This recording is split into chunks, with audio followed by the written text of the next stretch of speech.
Greetings, heroes and Force users of all ages. Welcome to Inside the Tauntaun, a podcast in the multiverse of fandom. I'm Alyssa Simmons, and I'm joined today by my pal, Daniel Dawson. Hello there. And today we're talking the Disney Plus Star Wars series finale of Andor. This is episode 12, Rick's Road, written by Benjamin Caron, directed by Benjamin Caron, written by Tony Gilroy. Thank you. Switched them. And by God, we're Star Wars fans. I don't know who you are or where you came from. I am Iron.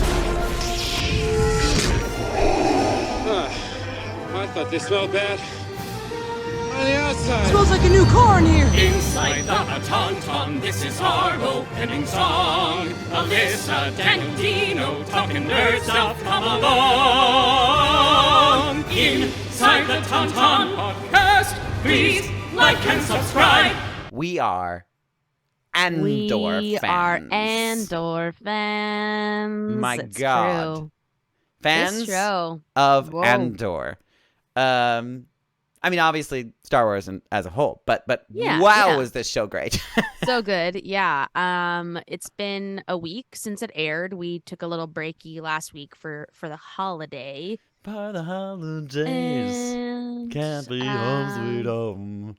And now we're finally talking about The finale. Andor, the finale. Finally, the finale. First of all, how are you First of all, I am good. You are. I'm good. Yeah. I had a horrible cold. Literally, I think it's the worst cold I've ever had in my life. You keep surrounding yourself with children. Yeah, the thing is, I was talking to Chassie about it, and I was like, both of us do think, she's in small spaces with snotty-nosed children. I am in elementary schools and theme parks with thousands of people every single day. Right. And Purposefully blowing their snot on you. Yeah, just snot rocketing up onto the stage. So yeah, I mean, it's a miracle that my immune system works the way it does, and that I'm not truly sick all the time. Or dead. Yeah, or passed away. Yeah, so I had a horrible cold. I had to call out of almost an entire week of work. Oh, that's the worst. Which I did not care for, but Does there's she get sick pay? I did. We love that. We love got sick that. pay, luckily. It's one of the only things that we can say, thank you, corporate lifestyle. Exactly. Exactly. So, but yeah, I feel almost back to 100% now. Yes. And just in time for Chassie to be sick. Oh, So, good. I'm looking forward to passing it around. yeah, I think she's got holiday something season. different though. So, Oh, okay, that's fun. Anywho, how are you? You got some new. You got some new furniture, I hear. Oh yes. So it's actually my Christmas gift to Chassie. Because she has always, the past couple of places that we've lived, she's like, oh, I wish we had a fireplace. I wish we had a mantle. And, we live in a condo, so hard to have that fireplace. But I found this really cool kind of entertainment center. It was a Black Friday deal. Ooh, yeah, Black Friday. And it's super cool. And it's a TV stand. So it's about the same, a little bit bigger than the current one that we have, but it has a built-in fireplace. Cute. And it has lighting built in. So I was gonna say, does it also like give off heat? Yes, it also is like a working heater. Oh, that's great. That's great for her because she gets cold all the time. She's a chilly willy. She's a chilly willers. And the actual is that a lesbian thing? I wonder, or being cold? No, because my sisters they get cold. I'm always time. hot. They're cold because they're malnourished. Yeah. That's probably true. Aww. And that's also probably true about my wife too. Yeah, so that's let's fair. be honest. That's fair. They they don't eat nearly enough. I, on the other hand, am covered. Same. I have enough literally body same. fat protecting myself. Very, very warm. But yeah, I walk into their apartment and I'm always like, It's like oh a God, hot yoga I can't. studio I want to in take there. off layers, but I can't. Yeah. Oh, yeah. Yeah, so that's gonna be built today by a nice little TaskRabbit person. Oh, So that's thanks so cool. much. Yeah, it's just it Hashtag was we're not sponsored, not at but all, hashtag we'd love to be but sponsored. come on down, TaskRabbit. Yes. Yeah, it was just complicated enough with like having the fireplace installed in it too that I was like, you know what? I'm gonna pay someone $100 to come do this. That's great. I was gonna ask how much it was. I was curious. Yeah, That's not bad. they range, like the price ranges per person, but the person that Oh, is it? yeah, because some It's people depending on charge you. They're like, I don't like you. So you're gonna be your rate is, oh my gosh, I had a voice teacher that did that Really? post college. No. She yeah, this is like so ridiculous, but I went to a religious university. Right. Those of you that don't know this, but and School for Satan. School for Satanism. Oh, I wish it were. That'd be dope.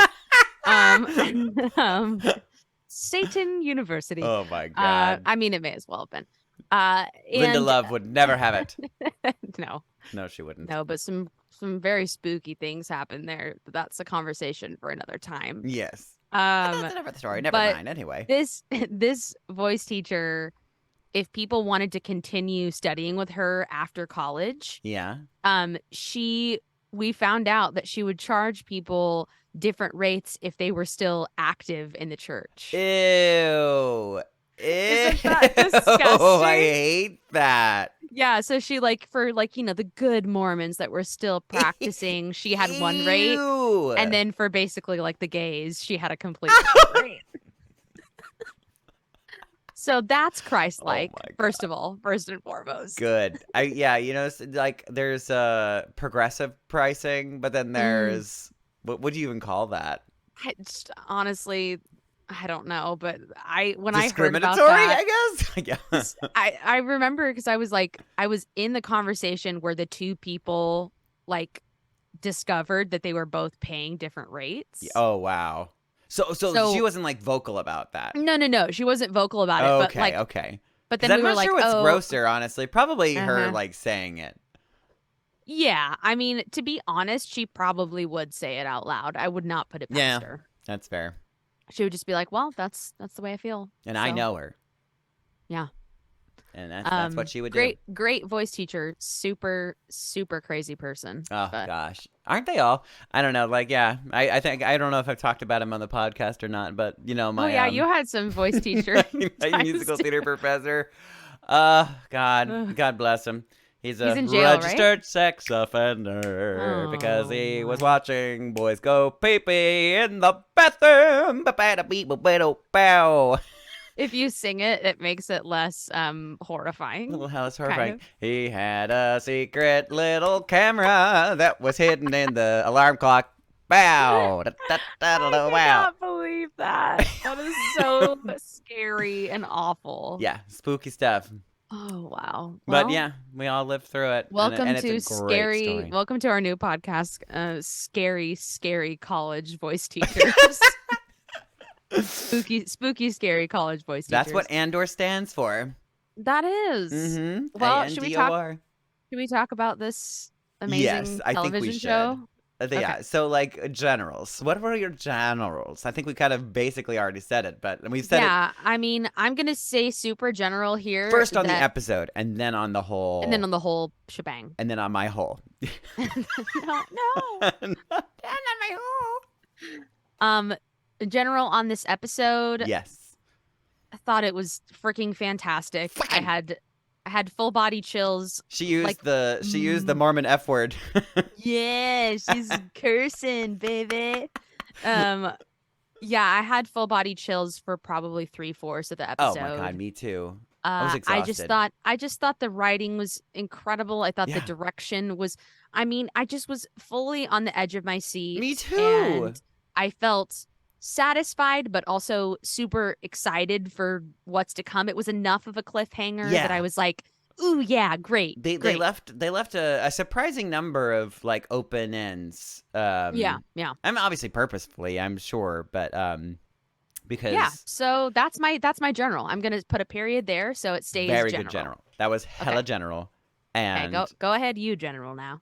I am general. I am General now. It was I like truly I have not much to add because you said like most of my thoughts. Okay. With this entire time we've been like screaming at you saying it's a Indeed. good show and you just don't believe us. No. I know that we're like I feel like we're all barking into an echo chamber out there because I really haven't met and I've okay, there have been a few people like the most negative thing that I've heard so far is that they didn't like the pace of the show because it's I was like gonna say that the first few episodes moved kind of slow. yeah, that it is kind of slow and it's it kind of you really have to kind of dedicate yourself for a little bit to get fully into their like it's kind of like Andor slows you down, you know, to get you to like enjoy its pace and I but I don't know But but that it being speeds up said, too. I was gonna say the last couple episodes in particular, I felt like were very fast. Me too, and action packed and filled with like all sorts of crazy cool things. But yeah, so generally I liked it. No, generally I loved it. Like truly Okay, all right. this is really up there in the I love canons of Daniel's like I list love of shows. cannon. I love cannons. Yeah, I that's my general thought because I Okay. do want to talk all about the facts of The it. details, yeah. Yeah, I just want to like dig in. Yeah, and then we'll do, you all know what our generals of the entire series are, so I feel like we Yes. can just skip that. Skip it. But yeah, You know, let's actually, talk. technically, I hated the season. I just hated it. Well, that's confusing. I said I love every single episode, but I hated this season as a whole. Oh, okay, all right. You might need to go to the doctor. How would that be possible? I wonder. I guess if someone had like a psychotic break, if someone had a psychotic break like directly after. If you loved every single episode, but you actually hated the season, that doesn't make sense. I think it would be like if it was like an anthology. Oh, and okay, like, okay, and yeah, like each sure. episode was an amazing episode, but like none of them made sense that they were a part of the show. Oh, okay. Like, Maybe. okay, I think I could understand that. I feel like we should move on. You're right. You're absolutely right. Yeah, so let's kind of like I've got like a little brief summary Oh, great. here of it. So Excellent. I can read that if you like. Wonderful. I suppose it's we're like gonna start it's a- talking about the high school band beginning. Oh my gosh. Well, let's start there first of all. Yeah, okay. So I was like, I texted Daniel. yes. Because I wasn't sure if Dino had watched yet, but I like many of you might have been thoroughly confused by the Andor theme being played by a junior high school orchestra / band. I kept on thinking to myself, I was like, I know there's a reason for this. Yeah, I was like, I was like, this. nothing in this show was like, done in a way that made me confused. So I was like you, I was like, definitely there's a reason for this. But Yes. it was not. I was thinking like, are they going to go to a football game or or like a community theater production or something? It was not pleasant to my ears, but yeah.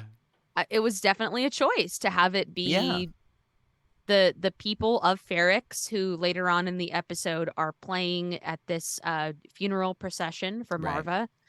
And it's all of the, people in that community. So, but yeah, it was very confusing for the first little bit of that intro. I was like, oh, why do they sound bad? Yeah. I loved how they basically started it was fairly much. It was pretty much how they started the episode with the bomb maker. Mm-hmm. You know, Yeah. like I think starting there, like showing us, like I mean, like I think it was pretty. I don't know if it was pretty obvious to everybody else. I was like, that guy's making a bomb. Like Yeah. Yeah. you know, and I by doing that, it already sets the tension so high because we all know that like that bomb's That's gonna coming. go off. So Mhm. basically, like the whole episode has become like a ticking time clock, and Totally. I'm just waiting for it to happen. And so every time I see his face pop up, I'm like, oh boy, here it comes. You know, I thought that was such a brilliant, great way to, yeah, just to fire off this tension filled episode. Yeah, for sure. What was his name? So, well, it's his dad was the one who had been taken and Right. killed. Um, our name, person, Our Dina name Nicandros is person. not here, Damn so it. you know who we're talking about, though, Yeah, people. you know. Um, yeah, and to be honest, like I don't even know if they even said his name. They might have not. I could be wrong. I probably am. We're probably wrong. Um, so when last we talked about Andor, we sort of made our predictions for what this episode would be, you know, kind of sort of mainly taking place in Ferrix, with the funeral and Cassian returning there. We have the ISB looking for him, as well as Luthen and Just literally all of the characters. Vel and Cinta looking to, all of them really looking to murder him. Um, Just like and like I again, kudos to the writing too, of like getting everybody, like all in the one the main place, players in one place, yeah, like really but in a smart. way that like made sense and it didn't feel like contrived Very, either. very much so. Yes, because we didn't. None of us were rolling our eyes, going, "Oh, of course they're gonna Of bring course, everybody." they're gonna all be in the same. Like it made sense. Like Totally makes sense. the ISB and Dedra were like, yes, allow them to have the funeral, give them the permits to do it, because she knew that Andor would show up. Yes. And then It's a trap! Once Luthen and Cinta and Vel knew about that, then they knew that they needed to also be there, ready for that whole experience. Right. And of course, you know, our boy Cyril heading back. Yeah, so I guess let's just start at the beginning of this and kind of like work our way very good place through. to start. Yeah, so as we said, Cassian returns to Ferrix for Marva's funeral, and then it's there that he learns of Bix's imprisonment. And which Dedra, honestly, I was thinking, I'm like you know, he's like walking right into the trap, and I he must know that. You know what I mean? yeah, I think that he was cautious. I think that like perhaps he didn't know that Luthen and those people would be there. He knew ISB would Yeah. be there. Although he did, I mean, like as we were, I mean, jumping all the way to the end, but like it sounded like he was very aware that they wanted to kill him. Once he discovered that they were there. Yeah, because remember in that, like when he's like hiding and then he sees Luthen, he's like, oh shnikes. Yeah. Because I don't think that he knew that he was there first before Mm-hmm. that. I mean, perhaps he was like, they're looking for me somewhere. Right. I don't know. Yeah. But he's got a lot of people He's after got him a at lot all of times. people. Such a lot of people. So the ISB and led by, you know, Dedra, she's saying like keep him alive because we need to question him about Axis. Right. Bloppity bloop doop doops. Especially about that. Yes. We have the Mon Mothma storyline continuing with her being surveilled, and I just like it's such a cool shift of not the tone stays the same, but the aesthetic.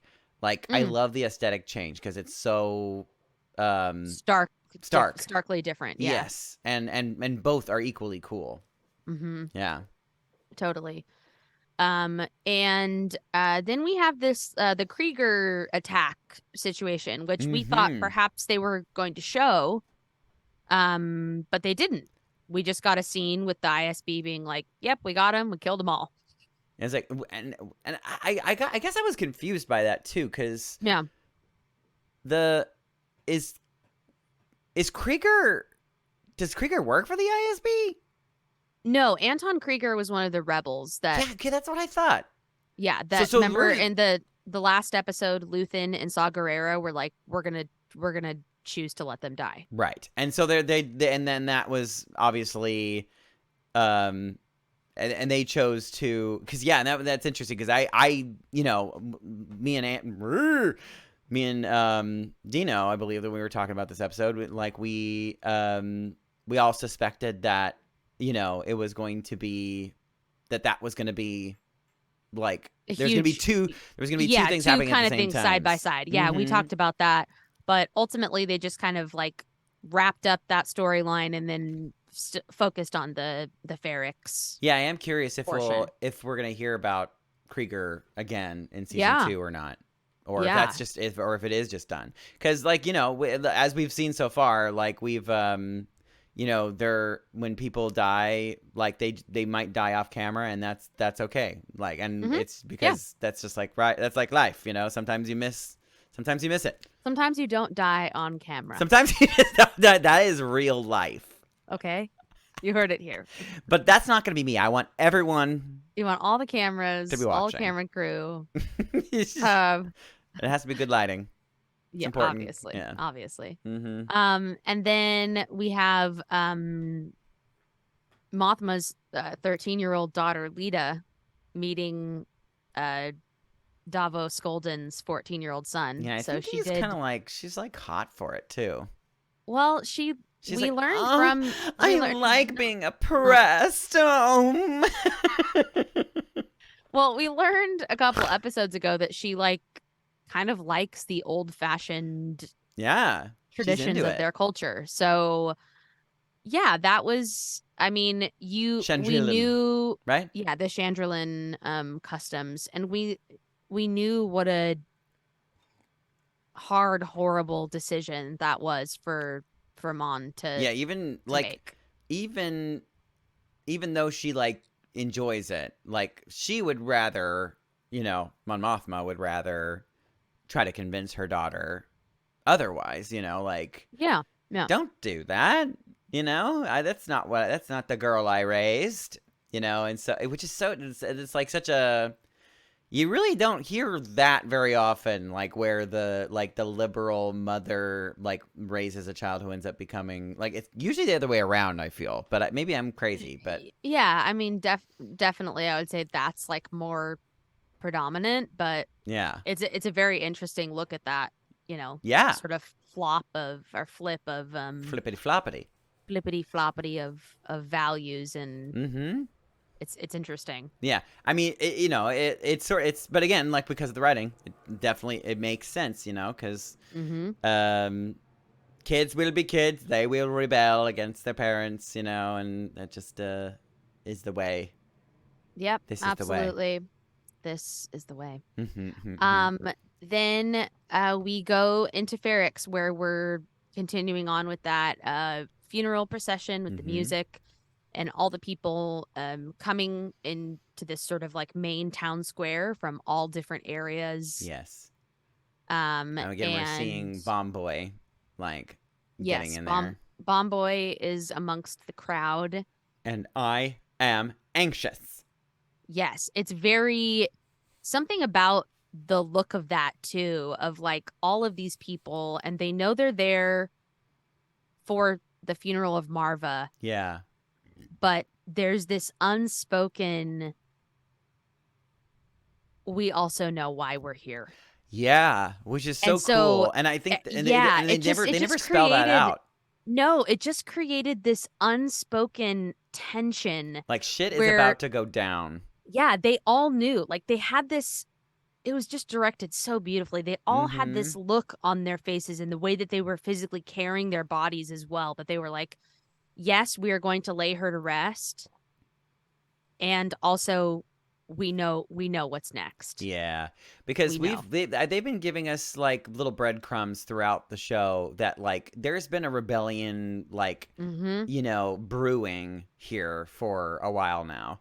Like with the way that they talk to each other with the bells and the clanging of the like the like sound signals and everything that they. It sounds like the daughters of Ferrix have been sort of the kindling for the rebellion. I mean, really, honestly, and I the show is called Andor, and I think all of us are immediately thinking Cassian Andor, but really the MVP of the rebellion is Marva. Marva. Yeah. She is like, public enemy number one for the Empire. I mean, she's dead, but I mean, I think that she's become more powerful now that she's dead, just like a Jedi would, which I think is so neat. And we talked about last week how I was going to be so disappointed if that was the last that we saw of her in episode 9 or whatever when she was sick. And I was completely wrong because I was thinking like, oh, she's not dead, but I mean she is dead. But I was at least right in the fact that she's alive in a different way. She's alive in everyone's hearts. Really. Yeah.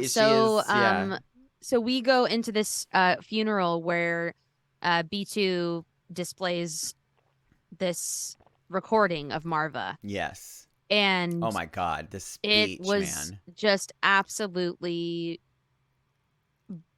unbelievable. I mean, I was like, with the music that they put underneath it too, like they really did her right with that. Yeah, and she, I'm going to not put this very eloquently, but she sort of rallies everyone to. It's a wowie. It's a wowie. Oh, good. Fifel. Madeline Kahn in Fifel. Oh, wait. But yeah, she basically with her last will and testament encourages everyone to attack the Empire. I'm going to say this because I watching the episode, because of this particular part, I was just like, ooh, just so freaking great. So I went back to watch it again. And the second time I was a little bit more, like looking at the things that you normally wouldn't look at. Sure. And I was watching her mouth, and I'm curious if you saw it or not, because like when she said specifically the words "fight the Empire," I thought something felt weird because it didn't look completely right. But she's not saying fight. That was some post things that they did there. Really? I didn't notice that. And it's so funny enough. So Dino is not on the show right now, but he just text us an article that about says that Marva was originally going to yell "fuck the Empire." Whoa! Yes, it would have been Star Wars first fuck, and it would have been the most amazing thing. Oh, it would have been so warranted, though. It would have been very warranted. But Disney Plus is not going to let that. It's not apparently not the place for it. But we know they're not ready. We for know a fuck. Now that's what she said. Yeah, I mean, truly, like deep down in there, that is exactly what she said. And I mean, and it doesn't diminish. I don't think it doesn't diminish what she said, but like no, her intent is still there. Very much so. And fight the Empire, yes. Yeah, it was extremely powerful, and oh my God, that was a good line. I mean, it's like fairly basic, but like if I could do it again, like I would wake up early and fight those bastards. It was just like, oh man, that's some good stuff. Yeah, but it's just such a. I mean, you think about why she wanted to stay in Ferrix, why she wouldn't go with Andor, originally on episode 6 or 7 or whatever that was before he was arrested. And yeah, I mean, the thing that I kept thinking about is that quote from, I think it's Last Jedi, the spark of the rebellion. Yes. And I was just like, she is it. She even in death right now is the spark that ignites this rebellion. Yeah. And I just like I mean, it was truly Star Wars at its finest. Well, I and think that so there were a lot of symbolism going on for sure. You could also say that, like, you know, because she has now been like made into a brick, that like she is like the cornerstone of the rebellion. You know, I also love that they, like, you know, after her speech is over and like they're like, yeah, like, yeah, and they like all she just start rioting. effing takes her brick and smashes somebody in the face with it. I'm just like, awesome. So I mean, like, even in death, she like is able to like get somebody, finally punch somebody in the face. Yeah. The only part of this episode that I'm going to Critique? not even critique, but I'm just making a comment Please. about it, was We're too nice. the ISB officer that kicked over or knocked over B2 after that. It speaking of college, it felt like a weird like college acting class moment where somebody like throws a chair. I don't know. It just made me giggle. I don't know why. I was like, I shouldn't be giggling right now, but I just something about it. It is interesting too that, you know, I mean, I think that the Empire probably had very conflicting, because the ISB, the head of the ISB, well, and, you know, Deidre was telling them to let them have their funeral, let them do it, right? Because we don't want to lose Cassian. And so, like, there's that struggle, like, do we stop this? Because this is clearly a bad thing. This speech that is happening right now is probably not good for them to hear, because this is like, you know, we are at the boiling point right now, and it's about to bubble over. So they make the choice to let it happen. And until the very end, I was just like, you waited until she said, fight the Empire. Like, that was a little too late. A little too late, buddy. Yeah. Also, like, never hurt an adorable droid, because never. I mean, we all know it's a little kitty or it's a little dog. It is the equivalent of killing a dog, and therefore, I'm a start a rebellion if you hurt my baby. Your college acting class chair throw is not welcome here. Obviously a huge riot ensues, and like Daniel was saying, the ISB is really trying to figure out how they can make this stop as quickly as possible, but they're very, very outnumbered, out of control. And actually, I mean, I love how, like, scary it is for both sides. You know what I mean? Oh, like, yeah, there was a real sense of like impending danger. Doom. Yeah. Like for all of the lead characters, like, nobody felt like they were safe, you know? Like, no, they weren't. And as this, you know, riot and fight is continuing, like, people that we have met throughout the season, like, are being killed. Yeah, like, oh gosh, what's his name? I mean, and they spent so much time on his dead face on the ground, you know, like the camera. Yeah, the guy who worked at the train station. Yes. Gosh, I'm forgetting his name. Yeah. Again, Dino would be so helpful right now. Dino. At all times. I need you. So during all of this mass confusion, Cassian rescues Bix. Right. And Cyril, which honestly I wasn't expecting. I was thinking that she was just too far gone. They were gonna have a moment where they'd have to say goodbye, and it would be really sad. But wow, she made it out. He was able to save her. I think inevitably she ain't gonna make it, probably by the end of season 2. But who knows? I don't know. Who knows? I'm not sure. And then we have this moment where Cyril saves Dedra. Oh my god. Hero from being attacked. Wow. And then they are just like seconds away from banging. It's the weirdest thing I've ever experienced. Yeah. I am thankful that they didn't like have them kiss or anything like weird. Because that would have felt bizarre, especially for both of them. But in a badly written show, like they would have all of us were like, expecting it to happen, because they're like, oh, here we go. You know what I mean? Like, that would have been the eye roll. Perhaps our minds remember a certain other Star Wars kiss that was unnecessary, and hopefully they learned from their mistakes. Yeah, and Deet, that deet, we deet, didn't need deet, that, deet, deet. and we We didn't sure need it didn't. here. No. There was plenty of, I mean, her line, like, I should say thank you. I mean, like, Yeah. they're both such freaking weird people. Totally. So, Yes. um, that that was great. I loved Lovely. that Just great. tension. It was thrilling and And weird, and I loved it. I loved seeing her, because I mean, up until now we haven't seen her fear No, like really no, bubble over like that. she has been like, So even when composed. she's like amped up, like she's still like We've in seen her kind of like control. almost lose her cool, like especially Mhm. like when she was interrogating Bix, and Bix was like kind of like, pushing back, and you can see her kind of like, Yeah, yeah. like even like a little, just like a little twitch in her eye, because you could tell that she was just like, I'm gonna lose it, but I'm not going to. So yeah, this is the first time we've seen her like really kind of lose her shit. I mean, Yeah. if I was in her shoes, I would have too, because that was some scary shit. Well, yeah, she was down on the floor, and there were easily 20 people She was- over about to trample her. She death. wasn't gonna die. She was gonna like die a very horrible death Yeah, potentially. yeah. Yeah. Mm-hmm.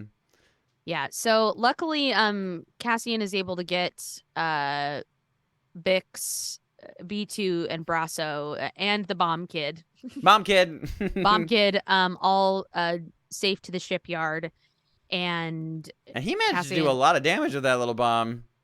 he certainly did. Sure did. Yeah. Good for Wow. him. Good for him. But Cassian convinces them to take Bix somewhere safe away from Ferrix. They got to get out of there.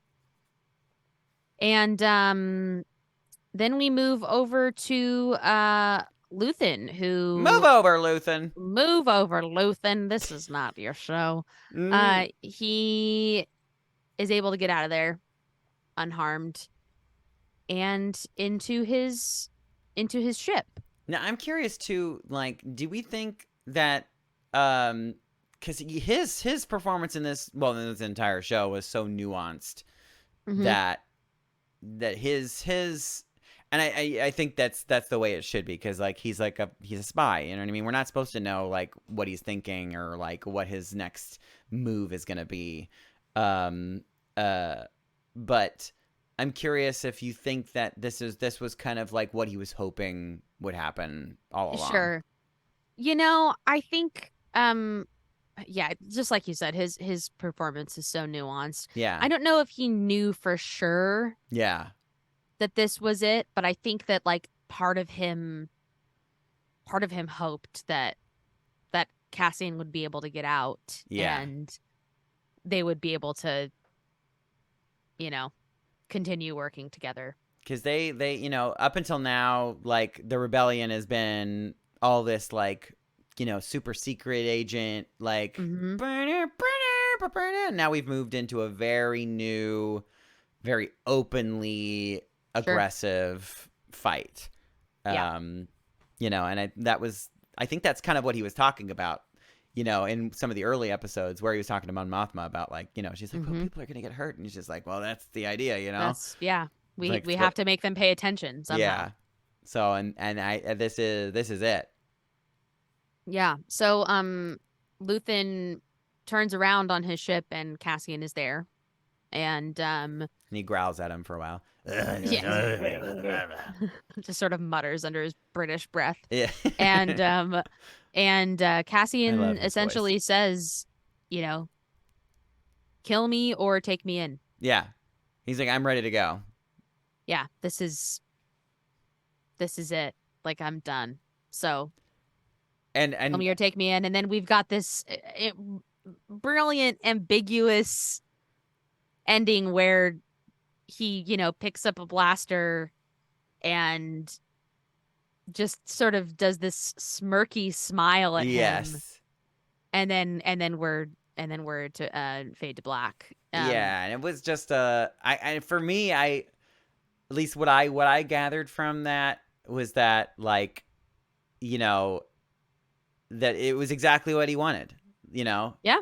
because he was like, when he talked to him originally, I can't remember his exact words, but like he wanted Cassian because he could see that like he could see the I mean, Cassian was like an opportunity for him. Like he could see that there was a Absolutely. lot of potential in this man to become unstoppable, you know, and he needed a series of events, you know, to bring him to the place where he would be willing to like literally give up his life for the cause. Mm-hmm. And he's finally reached that point. And he's like, now you are the weapon that I need. Right. And like, have I got a job for you? You know, I think that's kind of how I saw the smirk. Oh yeah, I mean the amazing part about Skarsgård's performance and in the whole series is that he's been incredibly mysterious. Yeah. But And he has lace front wigs. He has lace front wigs, which just really adds to it. It does. But ultimately, like, you know that he pretty much knows how to get everything that he wants. Right. Which everything? Whoa. Yes, but yeah, it just was like, for me, I thought it was like a great way to wrap up this season. We got Andor, like we Yes. never end an episode of Andor like at the end of a thought. It's always right in the middle of a thought. Yep, exactly. Every time. And so they kept that Very up consistent. they kept that up the whole season, which Yes. is truly impressive. Yes. Annoying at times. There was enough of you know, closure on the rebellion fully starting in Ferrix, and I felt fully satiated for sure. Yeah, me too. I wasn't like, oh man, like I really wish they would have, you know, at least finished the thought, given us a little bit more on that or a little bit more on that. Like, I felt like Skarsgård would have been like, and here's where we're going next. yeah. But it was great, and that was the episode. Yes. And but then we get a post credits scene, a little morsel where we see some droids assembling the machinery that we saw on the prisoners producing on Narkina 5. And what are they making there? They're Daniel? just making the Lego set of the Death Star. Just a cute little Lego set of the freaking Death Star. Yes. Which also, by the way, was just a gorgeous shot. Oh my gosh, it was beautiful, and I screamed. Yeah, I squealed. That again, a lot of the frames in this show we were saying earlier on that like could be just made into like pictures you'd hang on the wall. Like that was one of them for sure. So many people are gonna get that. Easily that shot because of the way that it looks all like deconstructed. Hopefully, like Juno's that not looks... listening. We can get it for Christmas. Oh my god. Oh my gosh, fingers crossed he doesn't listen to our podcast. He's not gonna listen. Watch, he actually listens. He's like, son of a bitch. Well, this is how we'll know. Yeah, because it looks like those cool like blueprint designs of Star Wars ships and stuff that already exist now. Dino, if you're listening to this, text us Purple Monkey Dishwasher. That's how we'll know. Purple Monkey Dishwasher. Oh god. If anybody actually gets that reference, by the way, text me in the comments because I text Daniel Purple Monkey Dishwasher. Yeah. And that was the episode. That's the game. What an episode! What a fucking season! What a show! I'm curious. Do you what was more powerful writing to you? I mean, I don't know if there's really a. I think I know what my answer is, but what okay. Did you like oh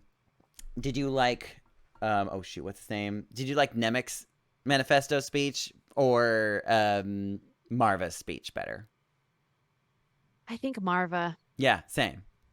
Yeah. Yeah, I mean, it, you know, Nemec's like means a lot, and of course. and was also very poignant, and it was interesting too. It was a lot of different, like just like the philosophies of Mm. the Empire, not the Empire, the just like how fear, what was it? Oppression hides fear, basically. Like Yep. that mentality is such a an interesting theme. Yeah, you brought up a lot of really cool points. But yeah, I think Marva's speech is like, Yeah. Well, and there's something extremely, and who even knew that this was a thing, but I mean, it is in life, but like she spoke at her own feet. I mean, she eulogized herself. yeah. And the idea that, like you brought up that one line about, if I could do this again, I would Wake up early. I would wake up earlier. I would be at the front line Yeah. of this battle. But without all of the groundwork that she and the Daughters of Ferrix and the other, small kind of grassroots parts of the rebellion, without that, the rebellion couldn't have happened. Right.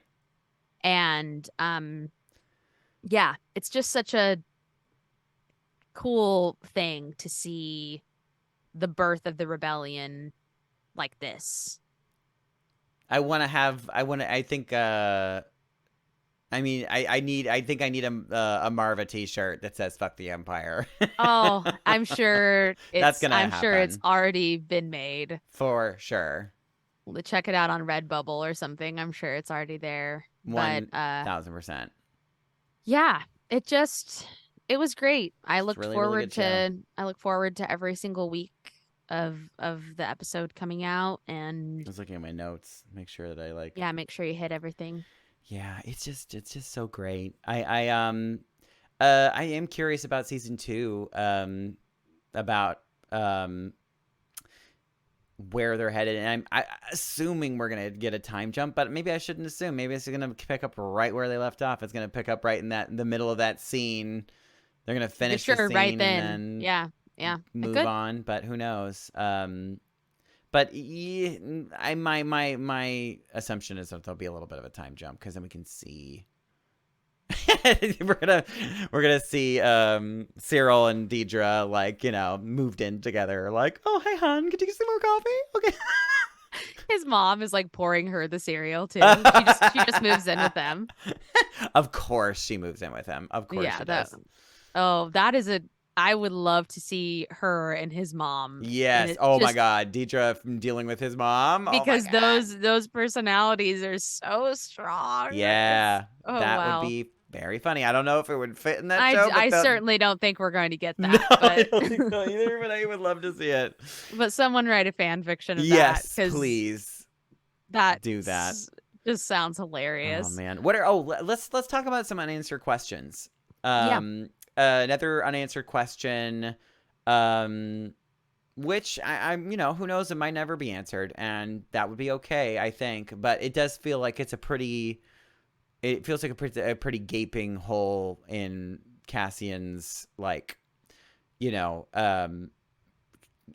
interesting that he really doesn't mention her even, like, in, like, almost the rest of the half of the season, his sister. Yeah, that is a big old question mark that we thought. Yeah, I mean, I thought it was going to be like part of his arc this season, yeah, but it really kind of didn't.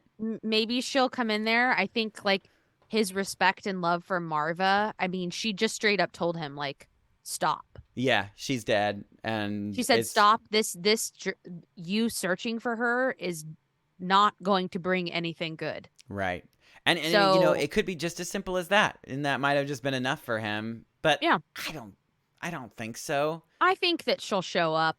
Yeah. Next season, or she already has shown up, and we're gonna find out that that's who it really is. Could be. That was your thought. I'm still kind of on board with that. Because there's nothing that really tells me that she's not. Yeah. Yeah, she could. Because Cassian hasn't yet to run into her. Right. But I mean, like, the only thing that's a little weird is that she assumedly has at least seen a photograph of Cassian and knows what he looks like. But even then, I mean, they haven't seen each other since they were kids. So, I mean, I can understand that, like, well, like, oh, he kind of looks familiar, but, like, not like, oh my God, that's my brother. You know, because I think that, like, Yeah. you know, if you had not seen your brother in, like, over, 15 years or something like that. Yeah, 20 years even. Yeah. You probably wouldn't recognize them. You might not, or, you know, some people look exactly how they looked when they were kids. Yeah, so, yeah, totally. Yes. Yeah, that's definitely a big question mark that Big they old didn't question. they didn't give us anything on that after like I think like the second or third episode. Totally. So, yeah, it was very much dropped because we were getting a lot of these little you know, and I also a thing that I thought was going to continue well, no, it did. We were getting flashbacks of young Cassian fairly often throughout the show. Yes. And learning about Cassian's dad too. And yes, we never got his, we never know what his actual name is though yet too, right? We've still yet to learn his real like God-given name. His name that was given as a child. Yeah. Yeah, Only we don't know. Marva We just given know name. his Marva name. Marva name. How would a Marva name? Yeah, what other questions do you have from this season? I think that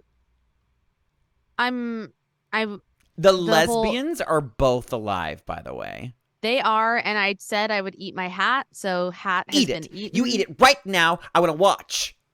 But I will say, however, that they didn't kill them, but they went directly into like an angry lesbian fighting relationship. They did. Which is the second trope that always happens.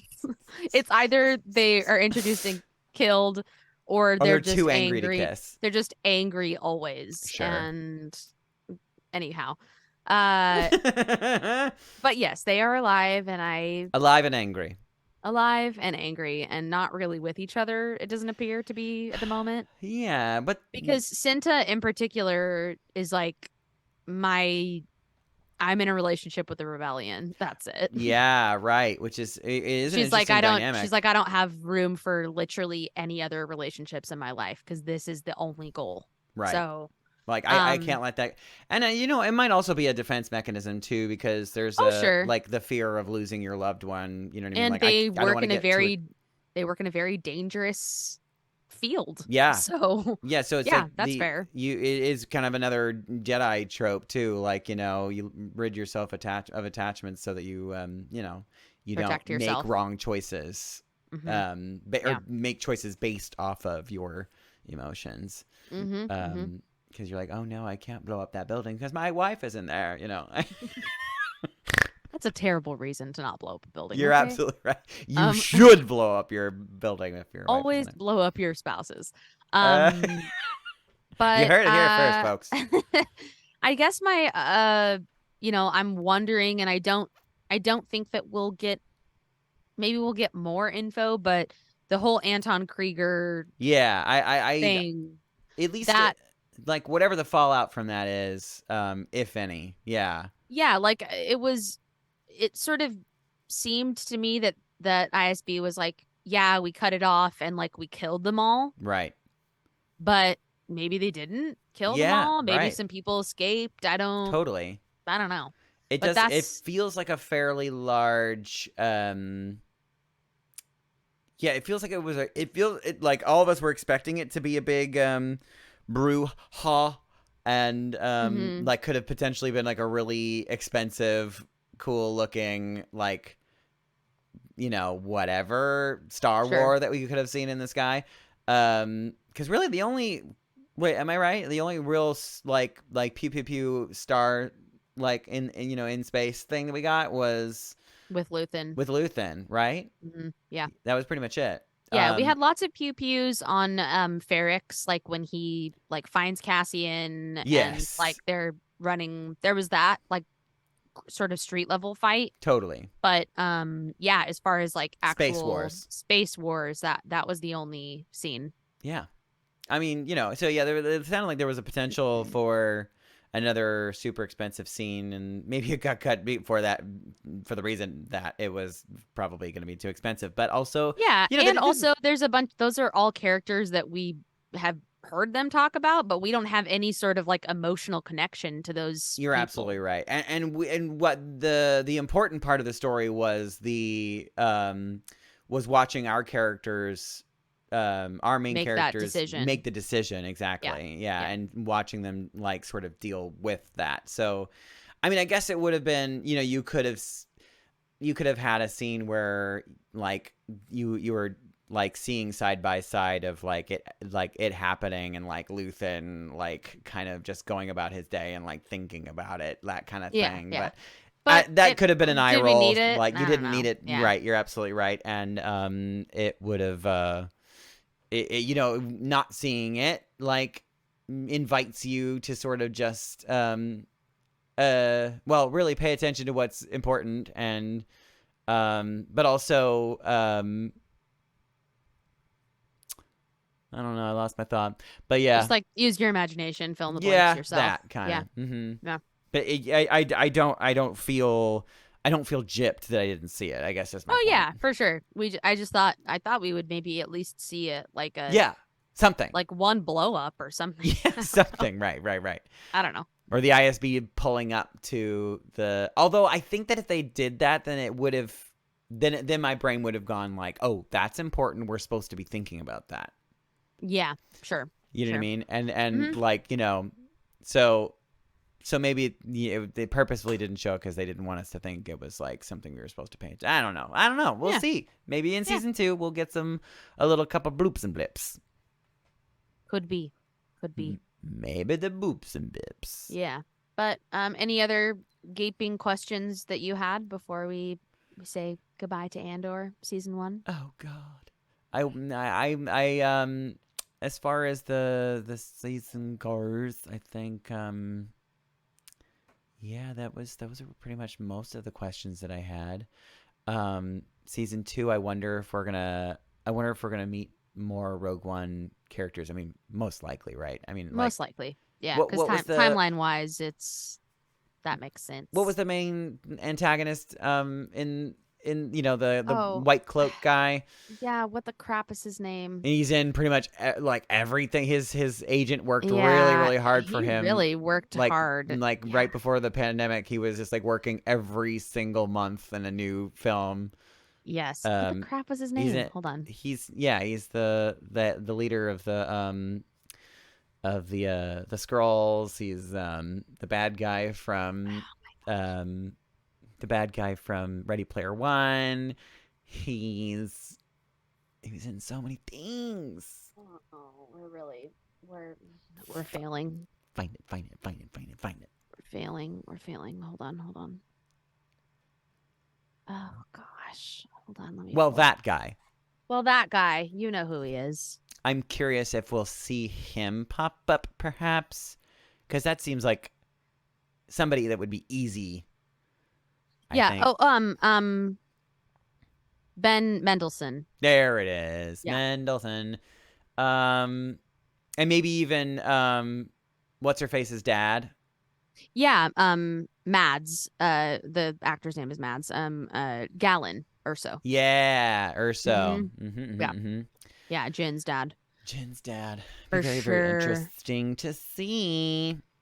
Yeah. Very interesting. Yeah, to see. I'm excited by this, and I'm so glad Thrilled. that we got such an awesome new Star Wars. We are blessed, truly. We are indeed. Yeah. And I mean, I guess one last thought too is just the response from this show. I am curious like how it will affect the greater Star Wars universe going forward too, you know. Sure. I assumedly people are, you know, Kathleen Kennedy's ears have perked up. I would hope. Oh yeah, and all the different properties. I mean, there will be comics with these characters probably almost immediately. No which doubt, will be no doubt. fun. And I mean, Kathleen Kennedy, like, give Tony Gilroy some more Star Wars. oh please, he really gets it. He and his brother Dan. They not. Yeah, it wouldn't be bad if he did that. Give him a little more Star Wars. Yeah, that's what we say. Yeah. Well, great. I think that's it then. That's it. Okay, well, That's thanks all I for have to listening. say. This was our season finale and sort of just season wrap up of Andor. We hope you enjoyed it as much as we did. I 'Cause, really wow, do too. if you did or didn't, reach out to us. We Yeah, and would love to tell engage. us why you hate us so much. Yeah, we love that. It's so fun. Great. Well, this is Inside the Tauntaun. Oh, a yes, podcast and that in is the multiverse of also fandom.